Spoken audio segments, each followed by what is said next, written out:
É o WW voltando do intervalo. Antes da gente prosseguir no nosso próximo assunto, que é a expansão do conflito no Oriente Médio, deixa eu dar meu boa noite e agradecimento a Vitélio Brustolin, pesquisador de Harvard, professor da Universidade Federal Fluminense, pela disposição de estar aqui no programa. Boa noite, Vitélio, a gente já vem para a conversa.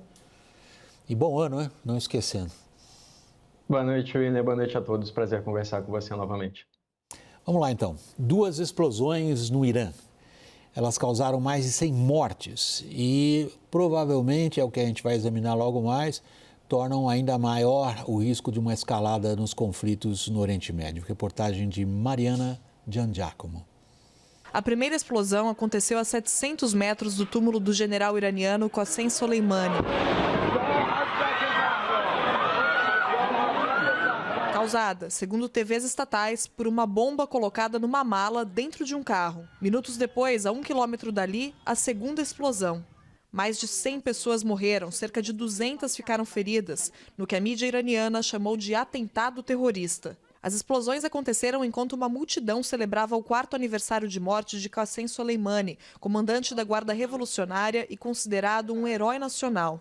Soleimani morreu em janeiro de 2020 em um ataque com drones em Bagdá, no Iraque, ordenado pelo então presidente americano Donald Trump. Na época, o Pentágono informou que o objetivo era deter planos de futuros ataques iranianos. O presidente do Irã, Ebrahim Raisi, condenou o ato e, mesmo ainda sem indícios de envolvimento de Israel, disse que o regime sionista vai pagar o preço pelas explosões no memorial de Soleimani.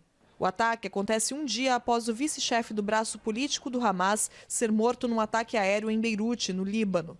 Saleh al-Arouri era considerado um dos membros fundadores da ala militar do grupo. As forças de defesa de Israel não confirmam nem negam a autoria, mas afirmam que nos últimos dias vem atingindo alvos apontados como parte da infraestrutura militar do Hezbollah no Líbano. Em resposta, o Hezbollah disse que se Israel aumentar a guerra no Líbano, não vai haver regras para a luta do grupo. A escalada nos conflitos no Oriente Médio ainda é marcada pelos embates cada vez maiores no Mar Vermelho. Dias atrás, os Estados Unidos afundaram 3 barcos dos Houthis, grupo armado no Iêmen que também é apoiado pelo Irã. Os Houthis têm como alvo navios comerciais que passam pela região, como resposta à invasão de Israel a Gaza. Vitélio Brustolin, você está aí remoto falando conosco pelas plataformas modernas de comunicação, você está no Rio de Janeiro. Vitélio, vamos pegar cada um desses 3 elementos em si e depois tentar ver que combinação eles nos oferecem. O que chama a atenção no caso desse atentado terrorista no Irã é que não se trata de um alvo militar. Não é muito, digamos, recorrente esse tipo de acontecimento naquele país. O Irã já sofreu vários atentados, assassinatos dirigidos, mas esse tipo de explosão de bomba ficava lá para trás ainda, já na saída da Revolução Iraniana. É grande a lista de possíveis responsáveis por esse ato de terrorismo. Curiosamente, até agora, ninguém assumiu a responsabilidade. William, na academia, quando a gente estuda terrorismo, a gente estuda como um ato cometido contra civis para atingir um Estado. Não é do interesse de Israel fazer isso, porque Israel vem atingindo o Irã com outros instrumentos, por exemplo, eliminando cientistas ligados ao programa nuclear do Irã, por exemplo. Foram 5 desde 2007, o último foi em 2020. Os Estados Unidos hoje declararam, o porta-voz dos Estados Unidos, o Matthew Miller, disse que os Estados Unidos não têm nada a ver com esse atentado e que até onde há informações de inteligência dos Estados Unidos, nem Israel. Seria contra o interesse de Israel praticar esse atentado, porque justamente levaria a um acúmulo de ódio e desculpas para retaliação. No entanto, só para concluir esse ponto, hoje o Al-Quds, que é um braço de elite da Guarda Revolucionária do Irã, onde o Soleimani fazia parte, a organização que Soleimani fazia parte, afirmou que bombardeou forças israelenses dentro da faixa de Gaza. E isso sim é uma novidade, porque não havia ainda nenhum relatório de que o Al-Quds teria soldados ali lutando junto com o Hamas. O Al-Quds afirma que bombardeou 60 grupos de veículos e soldados israelenses perto de Khan Yunis. Agora, isso é numa crescente do que aconteceu ontem com a morte do Saleh al-Arouri, né, o número 2 do Hamas no Líbano, o que também gera um risco de uma escalada no conflito, William. Você está se referindo ao segundo elemento importante que a gente mostrou lá na reportagem da nossa correspondente da Mariana Giacomo, que essa leva a marca típica da capacidade que os israelenses têm de perseguir os seus adversários fora das fronteiras designadas como de Israel. Isso vem na tradição desde os atentados de Munique, em 1972. Tem uma longa tradição dos israelenses assassinarem opositores e havia feito mesmo o anúncio de que os principais líderes do Hamas seriam buscados e está implícito ali, seriam mortos, estejam onde estiverem. Há uma ligação, porém, clara entre a figura do general Suleiman, cujo 4º aniversário da morte era o que se pretendia comemorar hoje e onde ocorreu esse atentado terrorista, e o Arouri, esse dirigente do Hamas morto ontem em Beirute. É a profunda ligação deles com o Hezbollah. É verdade. O Soleimani ele era considerado o arquiteto dessa política externa do Irã de fomentar grupos terroristas, o Hezbollah, o Hamas, a Jihad Islâmica na Palestina, os Houthis no Iêmen.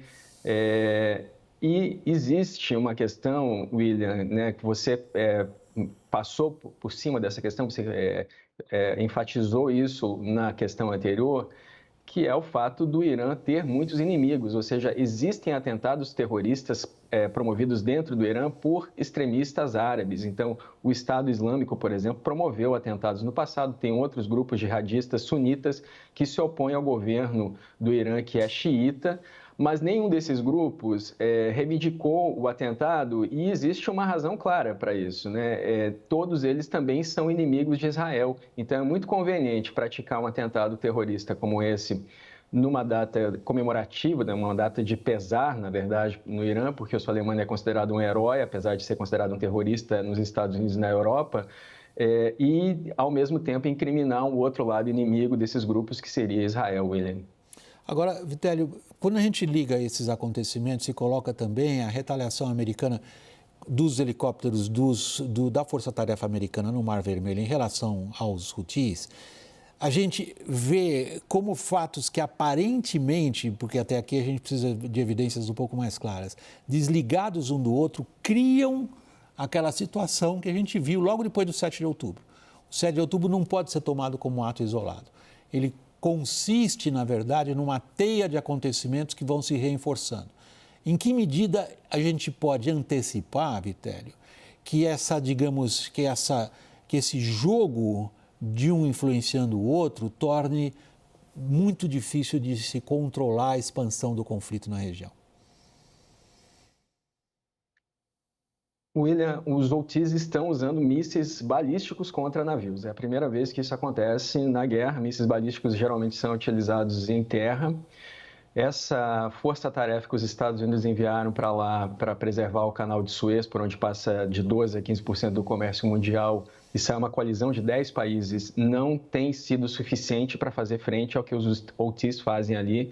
É um grupo muito forte, financiado também pelo Irã, e está desde 2014 questionando o poder do Iêmen.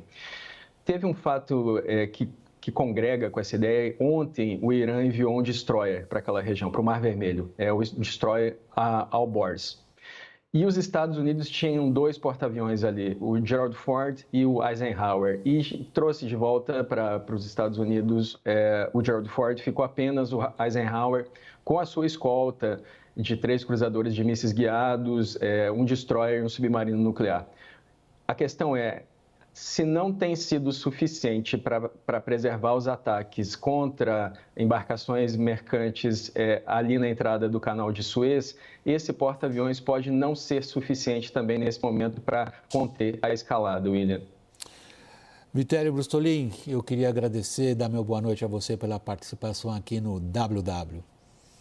Boa noite, prazer conversar com vocês sempre. Pessoal, essa edição do WW fica por aqui. Boa noite.